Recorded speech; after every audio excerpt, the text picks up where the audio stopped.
എല്ലാവർക്കും നമസ്കാരം. പുതിയ ഒരു വീഡിയോയിലേക്ക് സ്വാഗതം.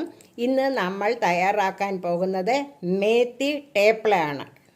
അപ്പോൾ അതിനായി നമ്മൾ ഉലുവയുടെ ഇലയാണ് മേത്തി ഇല എന്ന് പറയുന്നത്. കൈകാൽ കിഴപ്പ്, വേദന എന്നിവയ്ക്കൊക്കെ നല്ല ഒരു ഔഷധക്കൂട്ട് കൂടിയാണ് നമ്മളുടെ ഈ മേത്തി ലീഫ്. മേത്തി ഇല വെച്ചിട്ട് നമ്മളൊരു ചപ്പാത്തി തന്നെയാണ് കേട്ടോ, പേരൊക്കെ അങ്ങനെ ആണെന്നുണ്ടെങ്കിലും. അതാണ് നമ്മളുടെ ഇന്നത്തെ വീഡിയോ. ഒരു 150 ഗ്രാം മേത്തി ഇല എടുത്തിട്ടുണ്ട്.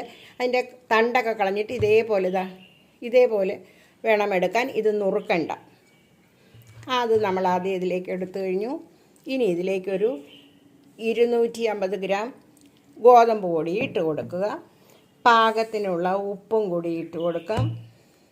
അല്പം കുറച്ചിട്ടാൽ മതി കേട്ടോ. സാധാരണ നമ്മൾ നോർത്ത് ഇന്ത്യക്കാരൊക്കെ ചപ്പാത്തി ഉണ്ടാക്കുമ്പോൾ ഉപ്പ് ഇടാതെയാണ് തയ്യാറാക്കുന്നത്. ഇനി ഇതിലേക്ക് അല്പം കറിവേപ്പില ഇട്ട് കൊടുക്കുക, കുറച്ച് മല്ലിയില ഇട്ട് കൊടുക്കാം, കുറച്ച് സവാള. ഇതൊന്നും പ്രത്യേക അളവില്ല, നിങ്ങളുടെ ടേസ്റ്റ് അനുസരിച്ച് കൂട്ടുകയോ കുറയ്ക്കുകയോ ചെയ്യാം. ഇനി ഇതിലേക്ക് കുറച്ച് ഇഞ്ചി ഇട്ട് കൊടുക്കാം, 2 പച്ചമുളക് ചെറുതായി നുറുക്കി ഇട്ട് കൊടുക്കാം. അതിനുശേഷം നന്നായി ഒന്ന് ചേർത്ത് ഇളക്കിയതിന് ശേഷം വെള്ളമൊഴിച്ച് ചപ്പാത്തിക്ക് കുഴയ്ക്കുന്നത് പോലെ കുഴച്ചെടുക്കുകയാണ് വേണ്ടത്. ആദ്യം നമ്മളെല്ലാം നന്നായി ഇങ്ങനെ കൂട്ടി യോജിപ്പിക്കുക. അതിന് ശേഷം വേണം നമുക്ക് കുഴച്ചെടുക്കാൻ. ഇനി നമുക്കൊന്ന് കുഴച്ചെടുക്കാം.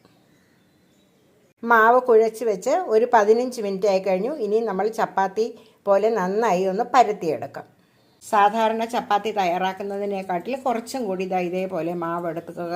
അതിനുശേഷം നമുക്ക് പരത്താം. ടേപ്പിള പരത്തി കഴിഞ്ഞു. ഇതേപോലെ കനം കുറച്ച് പരത്തണം. ഇനി നമ്മളിത് ദോശക്കല്ലിലേക്ക് ഇട്ട് കൊടുക്കുകയാണ് ചെയ്യുന്നത്. ചൂടായി കഴിഞ്ഞു, നമ്മൾ അതിലേക്ക് ഇട്ട് കഴിഞ്ഞു. ഇനി 2 പുറവും നെയ്യ് ഒഴിച്ച് ചുട്ടെടുക്കുകയാണ് വേണ്ടത്. 2 പുറവും നെയ്യ് ഒഴിച്ച് നമ്മൾ ചുട്ട് കഴിഞ്ഞു. രുചികരമായ മേത്തി ടേപ്പിള തയ്യാറായി കഴിഞ്ഞു. എല്ലാവരും ഇതുപോലെ തയ്യാറാക്കി നോക്കുക. ചാനൽ കാണുക, സപ്പോർട്ട് ചെയ്യുക. എല്ലാവർക്കും നല്ല ഒരു ദിവസം ആശംസിക്കുന്നു. നന്ദി, നമസ്കാരം. Thank you.